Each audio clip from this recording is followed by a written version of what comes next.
to Fireside Chat. Feel free to take off your suit coats, put your feet up on the hassock, get comfy as the fire keeps us warm this afternoon. I'm very pleased to be here today to join you in celebrating the innovation of the Pacific Northwest. I think it's underappreciated by a lot of the world and quite something to be part of. As many of you know, I work at the Hutchinson Cancer Center. It's very interesting that a number of years ago, a team from MD Anderson asked my division head to come down and give them some advice. And when he got there, he said, you know, what's the real question here? And he said, well, MD Anderson is 10 times the size of Fred Hutch, and you guys have had 10 times the impact on cancer patient care. What's the secret? What are we doing wrong? What are you doing right? And I think that that's kind of sums it all up. I think that there's an incredible innovative spirit in this community, and I welcome you to join us in celebrating that. We have a very special treat today at lunch. Sue Siegel is going to join us for the Fireside Chat. She is currently the CEO of Healthy Imagination at General Electric, and prior to that she was at Moore Davidow Ventures, and prior to that she was president of Affymetrix, one of the most incredible startup companies that soared. And so we're going to talk a little bit about all three of those in her career. Please join me in welcoming. Yeah, there you go.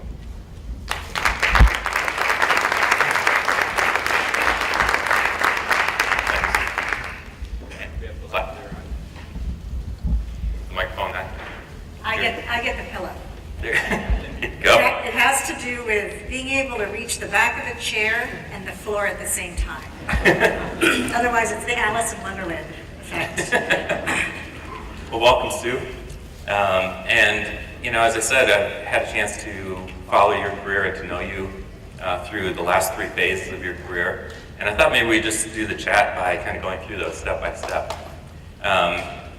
It was, about 14, 15 years ago that I was one of the first academic users invited to be part of the Affymetrix Academic Users Program.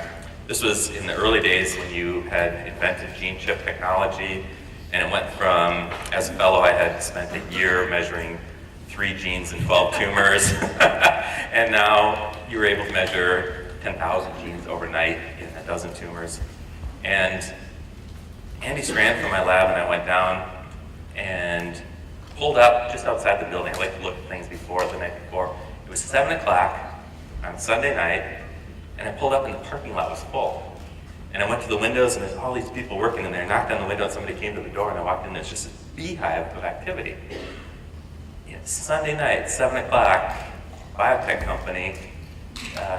You know, what was the magic or strategy? How did you create that environment that had people just so thrilled to be part of something that was changing the world? Oh, it was pretty easy. We started a day at around 4 o'clock in the afternoon. In all seriousness, you know, that was a really special time, to be perfectly frank. It wasn't just about Affymetrix. I think it was think about the environment, right? It was around 1998, and this was when the genome was getting close to the first draft. And now all of a sudden the possibilities around a landscape that had just not been charted before was all of a sudden before us.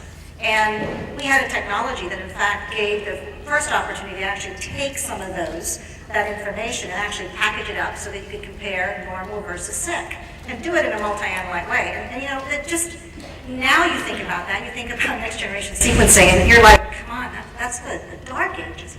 But at the time, it was exceptionally exciting. And the other part I would say is that, and a lot of you feel that here in Seattle too, right?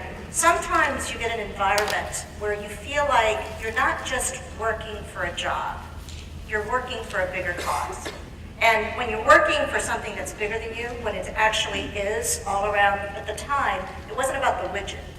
It's about the ability to enable others to actually study things that had never been studied before, and now it's about the human condition. And it's about personalized medicine. And again, you think about that now and you say, gosh, that was so long ago, because personalized medicine has now moved on to either P4 medicine or precision medicine, however you want to think about it. It's much more about the data. But at the time, it was the right drug for the right person at the right time. I feel like I'm so old now, just talking about some of this. But really, those were the advances. And it was some of the first times to actually bring that together. So people joined not because it was a job, It was because it was something that allowed them to impact something greater than just them. It was a mission, it was a cause. And so we had something called the Apollo mission within AFI, which, again, you'll think about it and go, okay, but it was to be able to put the whole human genome on a chip. And at the time, it sounded impossible. And some of you that used the chips way back when probably will remember the first ones having just 1,200, fragments on it, if you like. And that was a big deal. But then to be able to say that you actually put the whole human genome on a chip was incredible. And we set out to do it, and were able to actually deliver that, and felt really, really good about it. So those kind of things, that kind of spirit of a common cause versus just a job, just about widgets, just about profits, I think really sort of propelled a very exciting time in the ecosystem too. I know that, Sue, you're a big reader, and I'm in the middle of a book right now called Boys in the Boat, that I highly recommend to anybody in this room who's interested in what you were just talking about in terms of a group of people getting together to do something greater than they could do as individuals and more meaningful. It's about the UW rowing team in the 1930s that competed in Hitler's Olympics, and how those boys came together from working in the sawmills and farms to being world-class, literally, rowers. I think speaks exactly to what you accomplished at Affymetrix. I think there's lessons for all of us as we build our companies in that book. Well, if I could just say too, one of the things that I so believe in is if you're providing solutions that helps others actually solve problems and helps them go places where they haven't been before to reach their own potential, it's a remarkable feeling. They sometimes don't even realize that they've got all this potential, and by allowing the right atmosphere to happen, they can reach it. It's a remarkable feeling. And then in addition to that, it was very reinforcing for us because every other week there were new publications that were coming out that essentially were saying these things were found based on these particular studies. And it wasn't just the technology, for goodness sakes, but for us, it felt like, wow, that was kind of cool. We made that happen. And this was with the likes of Francis Collins, of course, and Todd Golub and Eric Lander, Brown Goldstein. You name the folks that we so know now. And they were just really, for the first time, being able to grab hold of that genome and try to figure out what the heck it meant. So it was a very special time. So, behind the magic, there's always some stuff that's not so magical. No. And when we first went down there, the first set of data that we generated on Affymetrix chips, we had to use a 40-fold scaling factor to try to get the lowest intensity chips to kind of match up with the brightest intensity chips. I don't remember that. Oh, I remember it really well. But the point is that there was a time when you were having really serious technical problems as you moved from kind of your startup manufacturing into factory-based manufacturing. And the people who were using the chips were really trying to solve this, and trying to get data out of it. And you made the decision to keep selling, to keep the program rolling.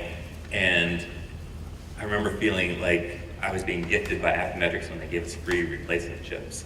And so many people in this room have gone through issues like this. You're ready to launch, you have launched, you have a problem that you weren't expecting, you have to convey some facade to the public. What went into all the thinking behind that? What did you learn from that? How did you deal with those really difficult times? We used to really, and now when I go back and really think about it, it was much more serious than we're even giving it right now. Because just to give you a sense, for those of you that have manufacturing companies, our yields are 8%. 8%. Okay, this is a public company with manufacturing yields of 8%.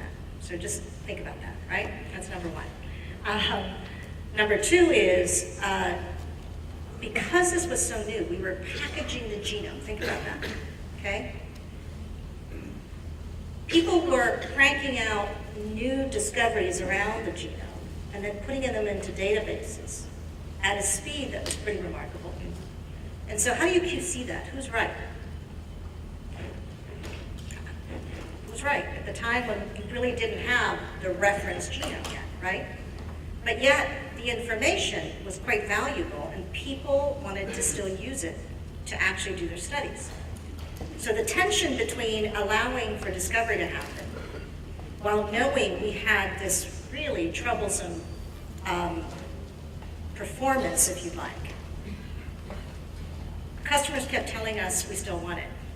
Now, something that was a major turning point for us at Affy, and I'd say it's probably one of the most significant experiences I had when I was at Affymetrix, was so we, and some of you might remember this, we had the mouse genome situation, where essentially we started seeing, we started getting customers from technical services, calling into technical services, telling us, you know, we think the sequence is reversed.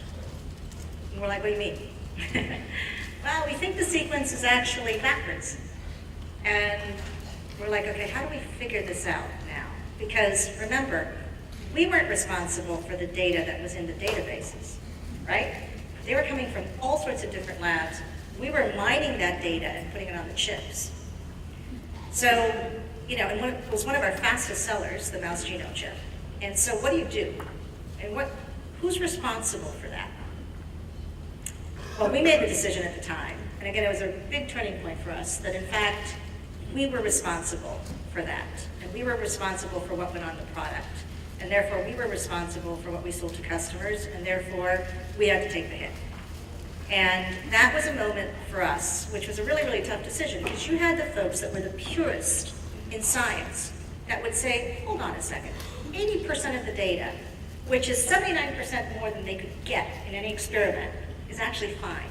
20% of it is incorrect. And you could just provide a file that essentially allowed you to understand which ones were incorrect. You only got 80% back, you don't have to refund any money, right? But as far as some of the researchers were concerned, well, hold on a second. I did this with a view that I was going to get as much coverage as I could possibly get. I used my precious samples, and you're going to tell me that in fact I'm only going to get 80% of it. It just, some folks said, fine. Other folks said, doesn't feel right. So we did a very quick survey, and we actually, debated very heavily internally what was the right thing to do. Now it might seem obviously clear to you. At the time, it wasn't obviously clear, because we had Nobel Prize winners saying they have 79% more data than they've ever had.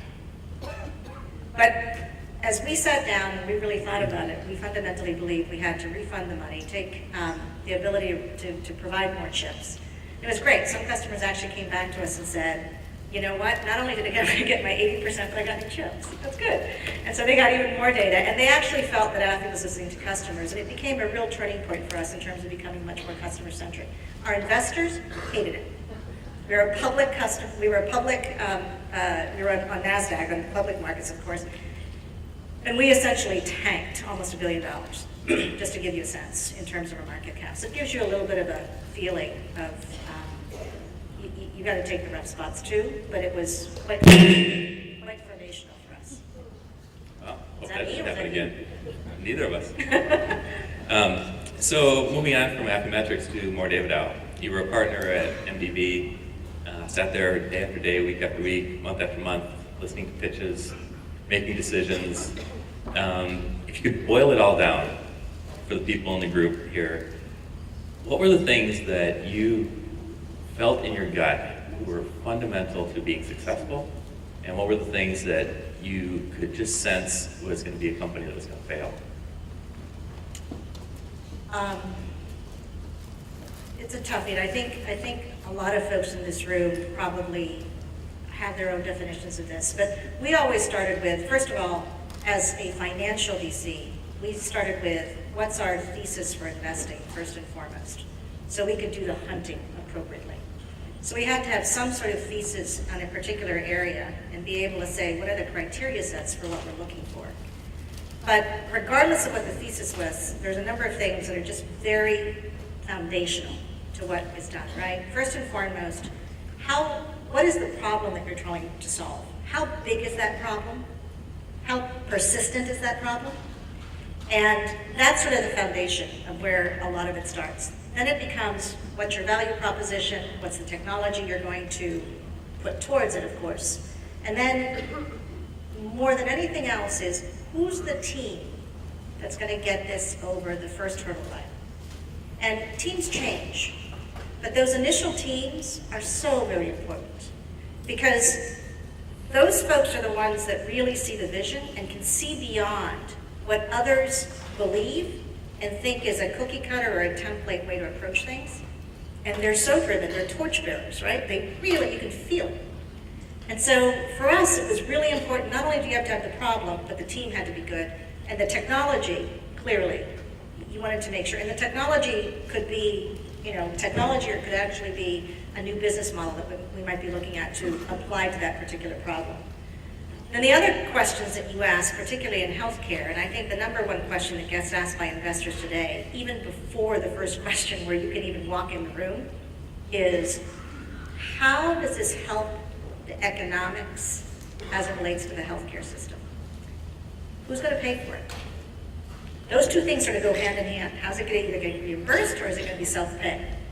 And if you can't answer that question, it's very hard.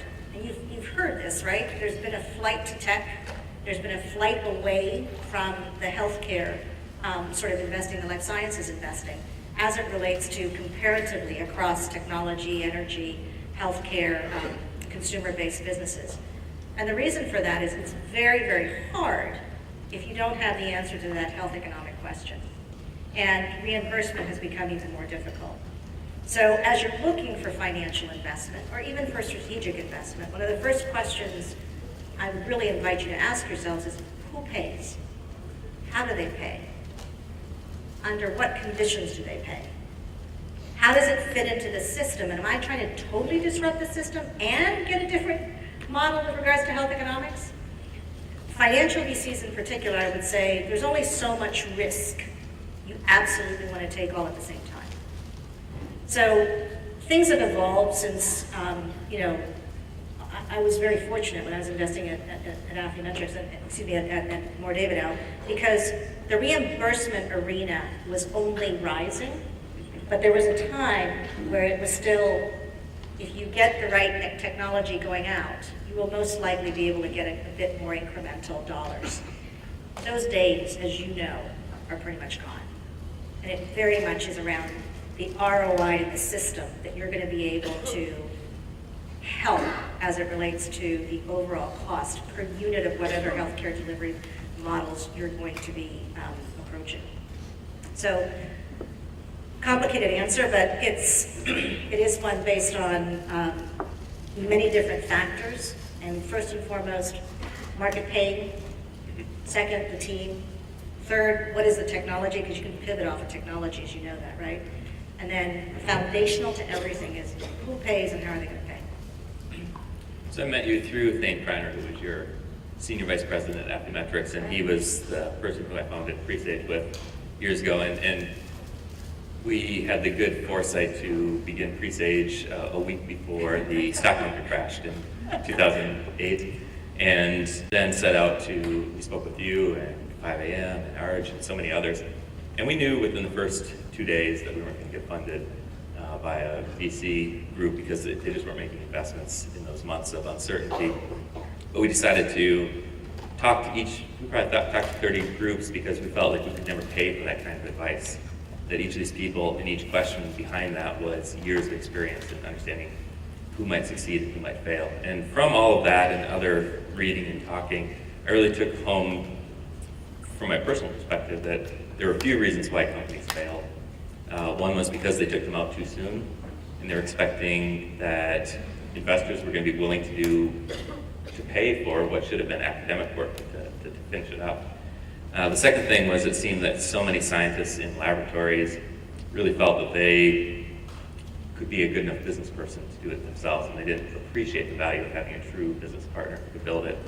And the third was that people had this gut feeling that something wasn't quite right, and they didn't speak it to themselves, and they didn't follow through with it.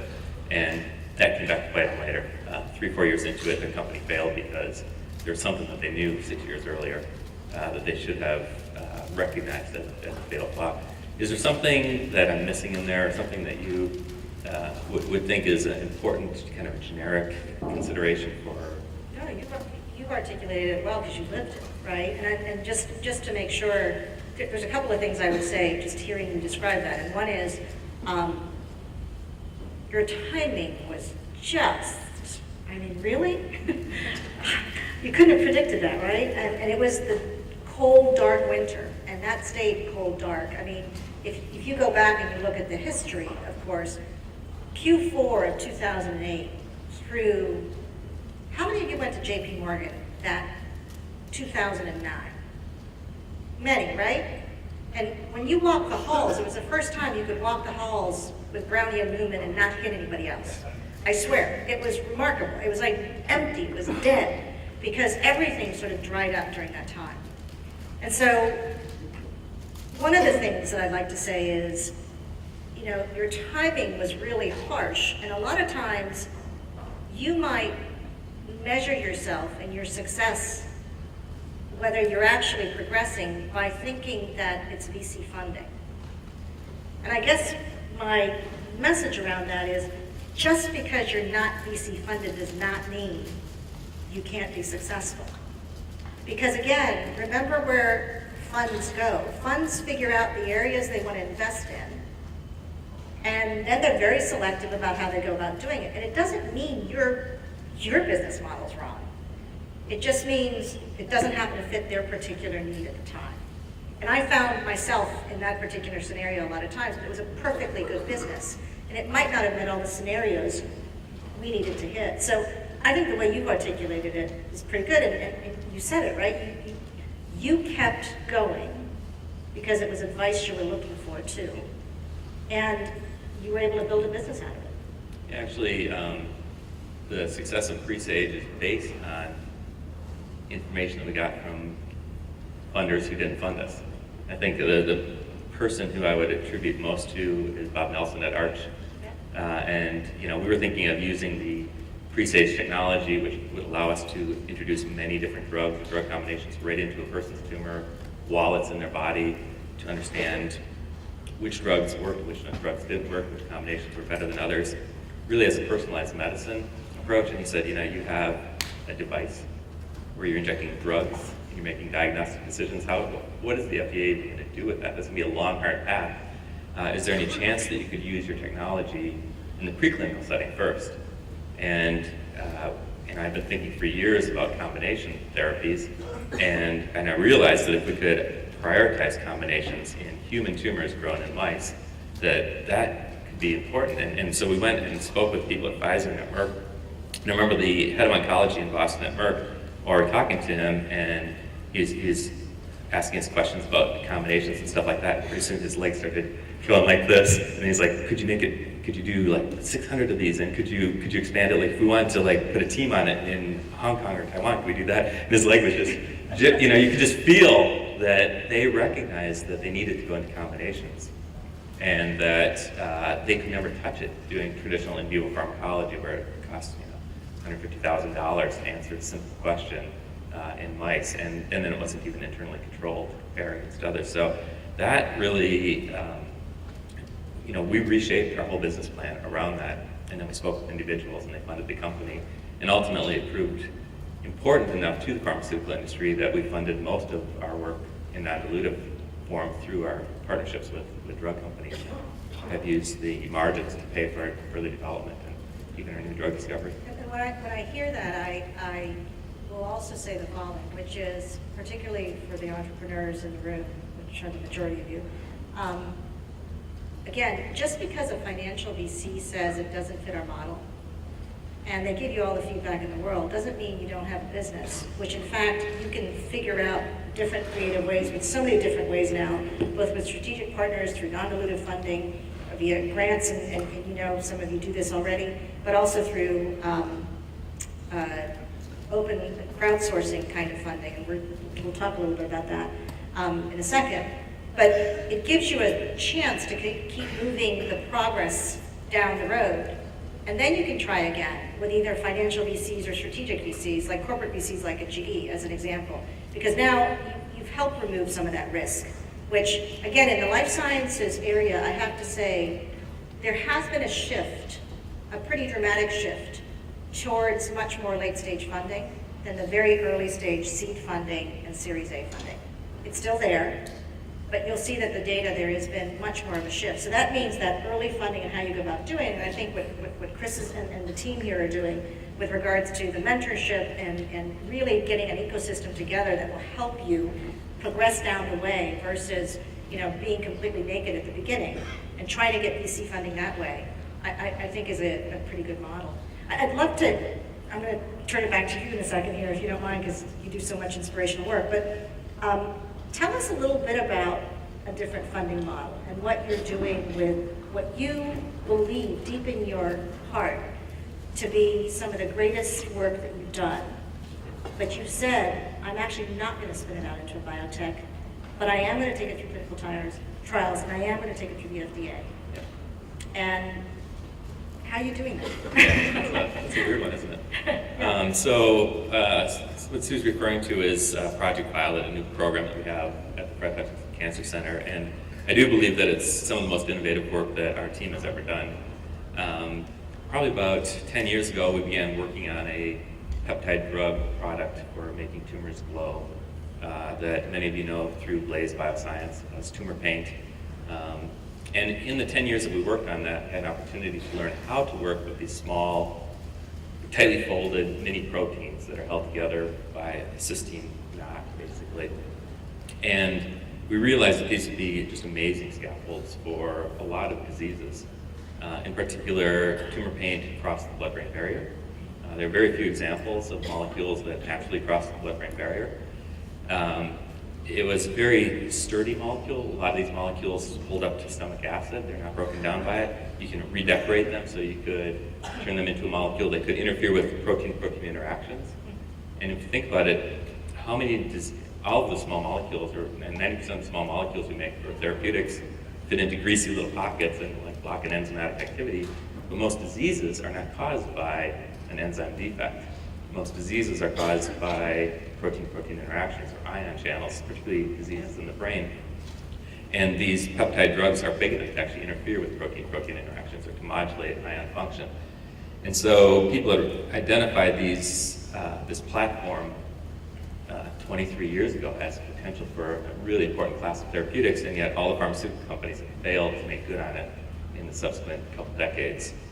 And once again, I sat down and we looked at the reasons why they failed, and we identified 6 of those reasons, and then hired a really amazing couple of guys. Chris Malin, who was head of molecular biology at Amgen, Colin Frank, who figured out a way to trick human cells into producing these kinds of proteins. And in the next 11 months, they overcame 5 of the 6 barriers that had kept the pharmaceutical companies from being successful. And now we're well on the way to finishing off the 6th one. And so I realized that we had a new category of drugs that really was unlike anything that was out there and could have potential, if we knocked off the 6th one, to be developed really inexpensively and really fast. If you look at tumor paint, work in our lab progressed over about 6 or 7 years at a cost of less than $6 million, and Heather Franklin's team brought it into clinical trials in 2 years for another $6 million. That's compared to $4 billion for most drugs in the drug company. Amazing. And that was just the beginning. That was the first try. You still haven't told us how you funded it. Well, the point is that I recognized that this was something that could affect people with rare diseases, and I didn't want to put it out into a biotech company where these libraries would then be at the responsibility to investors to get the biggest return on their investment. So ultimately, you'd be selling this to a pharmaceutical company, and they'd all be in the hands of one pharmaceutical company and one group of decision makers. So we decided to give the public a seat at the table. And in honor of one of my patients, a little girl named Violet Saxton, who died of a brain tumor and asked us if we would remove her brain tumor at the time that she died and make research tools and share them with other scientists around the world. In that spirit of generosity, I wanted to name this Project Violet after her. And we opened it up as a citizen science program where people could adopt each one of these drug candidates for $100. And they would know if someday if we created a drug that was good for autism or Alzheimer's disease, that they could be credited with allowing us to synthesize it for the first time. So it's a crowdfunding mechanism. We started it, I announced it on June 13th of last year, and in the intervening time through Project Violet and the fundraising efforts of Fred Hutchinson and Seattle Children's, we've raised about $5 million. We're on our way to $20 million, which is what we need to actually build those first libraries. Hutchinson Center just gave us 4,000 square feet of lab space to create a new factory for these. And we're not trying to keep these out of the hands of pharmaceutical companies. Like you said, the goal is to put these drugs in the hands of biotech companies and pharmaceutical companies, but to keep the libraries available for decades to be shared with those pharmaceutical companies, with biotech companies, with academic investigators. So we partnered early on with Blaze because they have the clinical development team around these peptide drugs, and we're starting to partner with pharmaceutical companies, and we might just make it. It's early days, but it might just happen. Well, that's pretty inspiring. You gotta get one. Really, this is about you. So I want to bring this back to GE. Everybody's familiar with GE, right? You guys make washing machines, right? Well, let me tell you a little bit about GE, just for a second. GE is one of the top 10 companies in the world. We have about 340,000 employees. We have a little over $155 billion in revenue. We're in major segments that are all about building, curing, moving, if you'd like. So some of the big juggernaut problems that exist in the world. And so when you look at us, we make, and some of you might or might not know this, so not only are we sort of one of the biggest banks, like the 9th or 10th biggest bank in the world because of our capital business, but we also have a $20 billion healthcare business. We also have a aviation unit, so a little piece of trivia, every 60 to 75 seconds, there's an airplane that takes off with a GE engine in it. We also make, over 25% of the world's energy comes off of a GE system. So we have a huge power and water and oil and gas sort of business. We make choo-choo trains. We're one of the biggest makers of choo-choo trains. We are, I'm forgetting others. Yes, we make washing machines.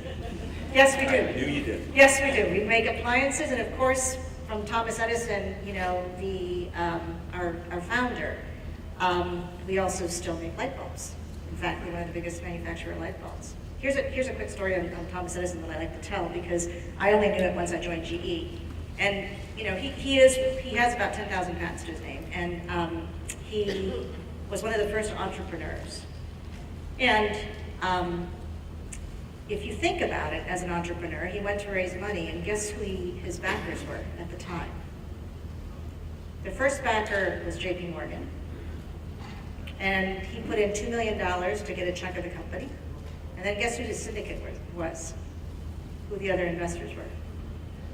Rockefeller and Vanderbilt. A little bit different than our super angels of today. But needless to say, that was sort of the start of some of this stuff. So it's sort of in our DNA, despite the fact that we're that big, and there is just a fundamental belief. But what GE is doing now, and I'd like to make sure that I get this across to you as entrepreneurs, is we absolutely don't believe we can solve things by ourselves. In fact, we know so, and we've proven so.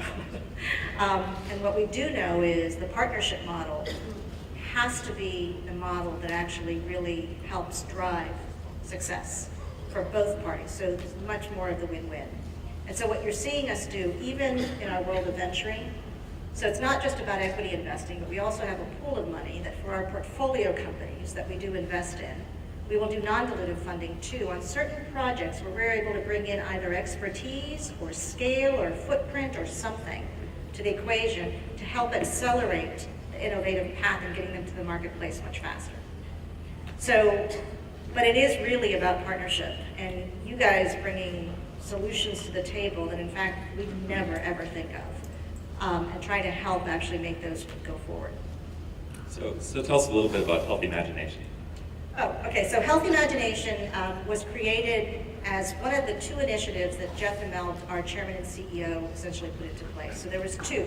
He started Eco Imagination first, and that was in 2005. And he did it to do the following. It was a cross-company platform around energy and around saying, when I go around the world, we have 170 countries where we have facilities in, and he goes and talks to the country leaders and the major folks in those communities. And the answer that they keep giving him when he was asking, what are your two biggest problems, your three biggest problems? And you guys know what they are. Energy, healthcare costs and healthcare delivery, and the third one was education. So when you look at those, we're in two of those businesses, energy and healthcare. And so Eco-Imagination was created, and then now Healthy Imagination was created. Healthy Imagination was created in 2010. The intent of Healthy Imagination was to bring the umbrella of all the things our company does, be it in employer health, so our own employees. Real quick stat. We spent $3 billion a year to pay for employee health, okay? And it was growing at almost double-digit rates. Now, you guys know that is not sustainable. And for some of you that run companies, you yourself, you look at the employee costs and the healthcare costs, and you know that's one of your biggest line items. It just is. So one of the things that Jeff set out to do is he said, Healthy Imagination, you're gonna go figure out not only the new trends and everything else that's happening in healthcare, and there's a number of things that we're doing there, and I'll come back to that, but in addition to that, figure out what are the next steps that employers, as major influencers in this ecosystem, can help change the healthcare trend. So 80% of healthcare bills in this country is paid for by employers. So everybody calls the insurance companies payers. Think about that. Who pays the insurance company? So just matter of record, just want to make sure everybody understands that. So Jeff's like, hold on a second. We're as responsible for anybody for allowing this to happen. We got to stop that. And so it was very much about what are the new trends. And so we sort of call ourselves a corporate incubator of what can we experiment on within ourselves and put into practice and then put them out into the community.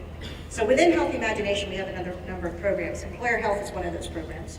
The other program is all around the world of healthy cities. So where, for example, GE facilities are, we believe it's not just about internal to your walls, it's gotta be around the community. Healthcare is local, right? So you gotta get collaboration to happen to start to really progress some of these trends that we fundamentally believe can change the healthcare trajectory, if you like. So Healthy Cities is a major program that we're doing. Cincinnati and a few other cities. We've just launched Houston right now, which is a mama of a city to go cover. And then last but not the least is the area around the brain. And you know, Seattle's been a big leader in that area because of the Allen Brain Institute for quite some time now. But the rest of the world is finally catching up to you. And I will tell you that GE fundamentally believes the world of brain health, because of what's about to come upon us with regards to the demographic shift that is happening not only in this country but around the world, and therefore what ends up happening with regards to cognition and cognitive abilities is just remarkable. We think we've got a diabetes crisis, which is an epidemic of all time. Wait till Alzheimer's hits.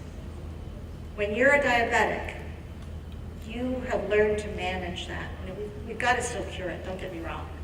But you have learned to manage it for the most part, and you can work. When you have Alzheimer's, and again, it's hitting earlier and earlier now, a lot of times you can't work. And not only can you not work, but your caregiver, which typically is someone in your family, is also affected. So talking about a productivity hit that's about to overcome us over the next 20 years, it's quite remarkable. And you go across the world and you're seeing what's happening.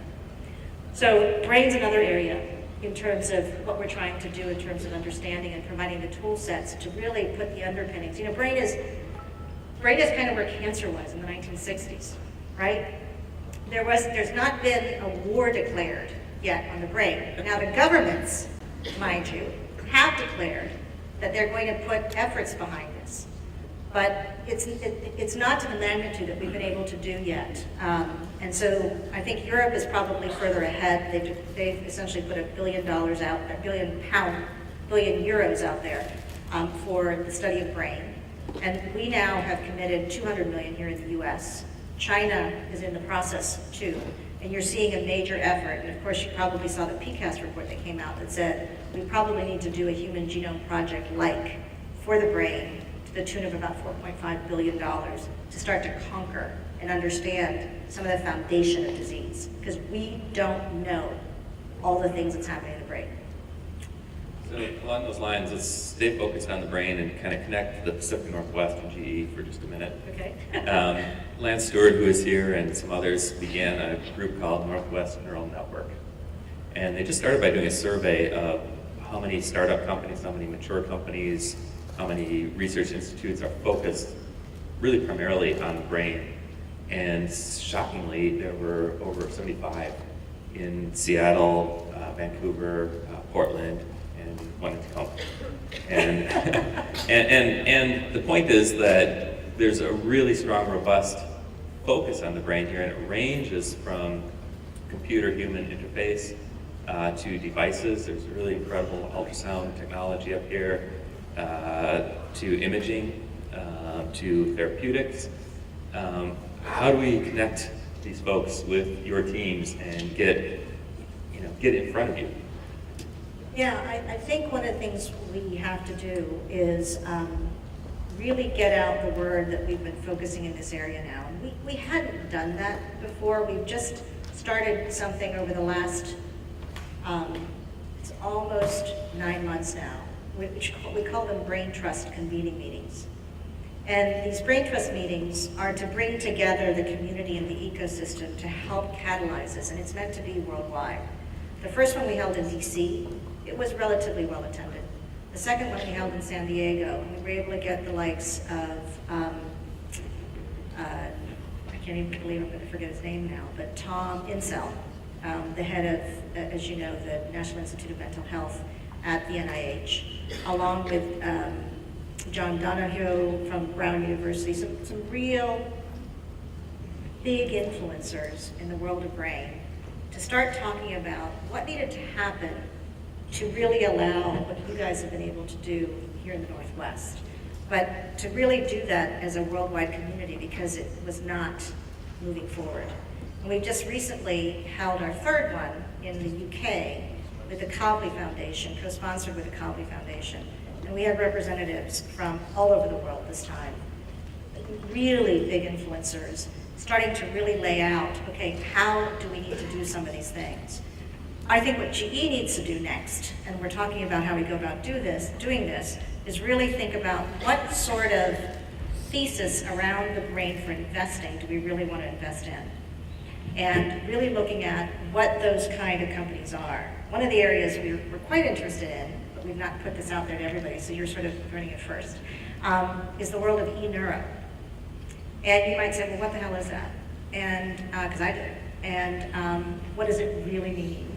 And there's a few companies out there now, and you've seen some of them, but really taking it into the clinical world versus just taking it in. You've probably heard about Lumosity and those kind of things, right? Which are video games to help you improve cognition.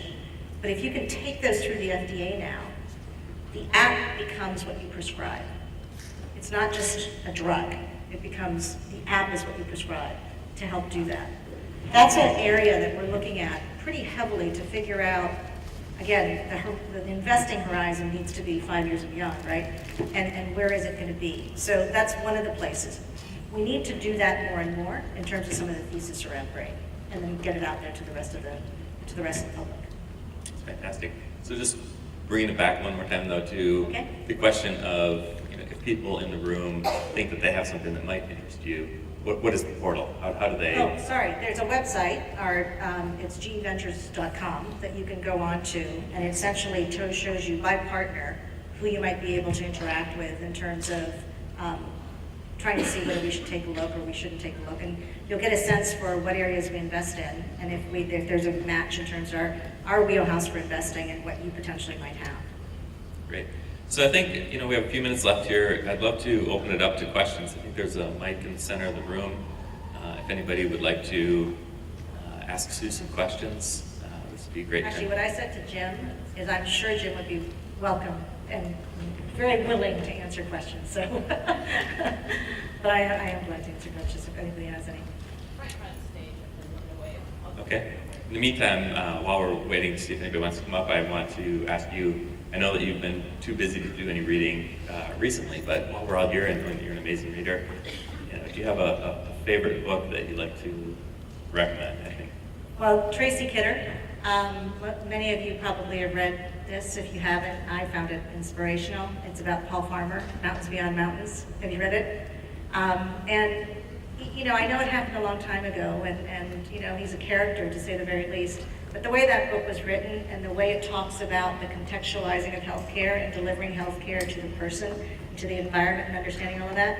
You know, when you think about it, there's one way to do that, where you're doing it the way he did it in the mountains of Haiti, or in the hills of Peru, or in the prisons of Russia, etc. Right? As he really went after the tuberculosis dilemma, and then applies it also to the HIV sort of dilemma. But when you looked at that book, to me, it was like, this is one person who fundamentally believed and just went out and did it, and didn't let anybody stop them. Sort of like what you're doing, to be perfectly frank, with the world of uptide. So, you know, that to me, if you guys want a good read, I found that really, really good. And if you could tell us a little bit, you mentioned that you really focus on trends. Is there anything more that you wanted to say about what you see as general trends in healthcare? Sure.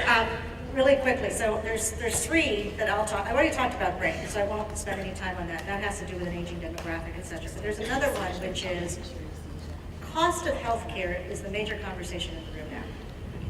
Period. Like it or not, unfortunately, that's just the case. And if that's the case, then driving costs out of the system is actually pretty important. So what's ending up happening now is this trend towards consumerism. You've all heard it, you feel it yourselves. You now are much more aware of what you spend on your own healthcare costs than you probably were 5 years ago, right? And I think that trend is just going to continue. If that's the case, now think about the various shifts. So in 2025, just put it out there for yourselves. If you have CVS's and Walgreens and Walmarts now becoming places of healthcare, and you also have the world of SMAC technologies, social, mobile, analytics, and cloud, converging together to actually drive a better understanding of medicine, if you like. Now you have the ability to have an individual interact with their health anywhere, anytime. And it can be in sickness, and it can be in wellness. And so those trends are just going to continue. And if you think, no, you know, Minute Clinic pulled back a little bit, they had 600 clinics, they pulled back, and now, you know, where are they going? When you start to look at the kind of partnerships that are starting to happen with these retail centers, right? You've got Epic now participating there. You've got the likes of Walgreens buying Boots in the UK. So think about it. Already in the UK, where, you know, the pharmacies were a place that you could think about talking about healthcare. So now you've got this major trend. What do entrepreneurs, what do companies like ourselves have to start to do in order to start going beyond the hospital, going beyond just acute sick care, right? And again, think about the frequency of the times you visit now. So in the hospital, you probably visit whenever it's acute, right? When you really have a serious problem. You go to your doctors once a year, most likely for your annual physical, unless you're sick because you want to get prescribed. If you can go into a Walgreens or a CVS or something like that, now all of a sudden your interaction with healthcare is going to be much more prolonged. And with the digital technologies that are going from dumb to smart, so everything is connected, everything is networked, how do you go about thinking about that? How do you think about how you're going to interact? And again, think 10 years, 2025, right?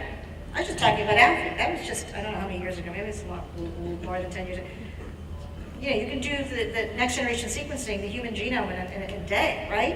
And they're talking about getting that down even further. So the time horizons and what's happening in terms of these major trends as it relates to consumerism and digitization, and what's happening in terms of being everything networked is, I think, going to be a major trend, and we've got to figure out how we're going to be able to capture those advantages so we can drive healthcare costs down, increase the health and the prevention that has to occur in the country.